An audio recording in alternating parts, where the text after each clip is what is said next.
মালদায় DM office ঘেরাও অভিযান। কর্মসূচিতে যোগ দিয়ে মোথাবাড়ি এবং চাকরি দুর্নীতি নিয়ে মমতা বন্দ্যোপাধ্যায়কে তীব্র কটাক্ষ দিলীপ ঘোষের। ডিএম অফিস ঢোকার মুখে বাধা পেয়ে সভা মঞ্চ থেকে মমতা এবং অভিষেককে কটাক্ষ। দিলীপ ঘোষ বলেন, যেমন হাসিনার বাড়ি লুট হয়েছে, মমতার বাড়ি লুট হবে। ৮,০০০ লোক মমতার বাড়ি যাবে, তখন মমতা আর ভাইপো গঙ্গায় ঝাঁপ দেবে। হাত ঘুরে ঘুরে সমস্ত টাকা গেছে কালীঘাটের বাড়ি। তারা তখন টিএমসি নেতাদের বাড়ি আক্রমণ করবে। মোথাবাড়ি হিন্দুর বাড়ি ভাঙা হয়েছে, তখন টিএমসি লোকেদের বাড়ি ভাঙা হবে, লুট হবে। যেমন হাসিনার বাড়ি লুট হয়েছে, মমতার বাড়ি লুট হবে।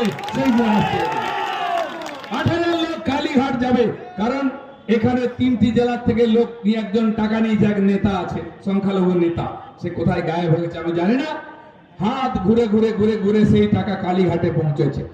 এই ৮,০০০ লোকও কালীঘাট ঘেরাও করবে, তখন গঙ্গায় কালীঘাটের গঙ্গায় কালায় ঝাঁপ দিয়ে পিসি ভাইপোকে পালাতে হবে। সেই দিন আসছে, কারণ এরা কেউ যেতে দিতে যায়নি। পার্থবাবুর মতো লোকেরা বলেছিলেন, এই শোন, এমএলএ বলেছেন 25টা নাম দিবি, 10 লাখ টাকা করে দিয়ে পাঠিয়ে দিবি, চাকরি হয়ে যাবে। তারা খুব চালাকি করেছেন, 25-এর জায়গায় 30টা নাম দিয়েছেন, 25টা পাঠিয়েছেন। 10 লাখের জায়গায় 15 লাখ নিয়েছেন, নিজের কাছে 5 লাখ রেখে নিয়েছেন। 2.5 কোটি টাকা পাচ্ছেন পার্থবাবু, আর 1.25 কোটি টাকা পাচ্ছেন যে নেতা, যে এমএলএ কালেকশন করছেন। সবাই লুট করেছে, কোন এমএলএ এমপি বাদ নয়, কোন লোকাল নেতা বাদ নয়, সবাই ভাগ পেয়েছেন, প্রসাদ পেয়েছেন। তো প্রসাদ যখন খেয়েছেন, তাহলে খাড়ার ঘাও খেতে হবে, সেই বলি দেওয়ার দিন আসছে।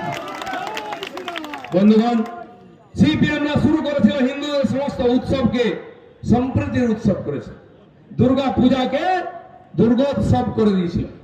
কেন? কি অপরাধ করেছে হিন্দুরা?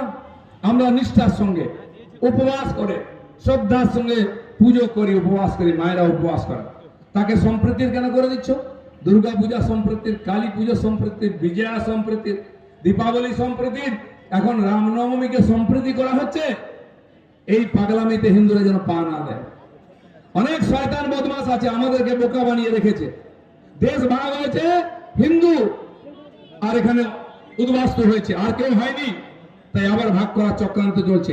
মালদা থেকে নিজস্ব প্রতিনিধি রিপোর্ট, খবর বাংলা।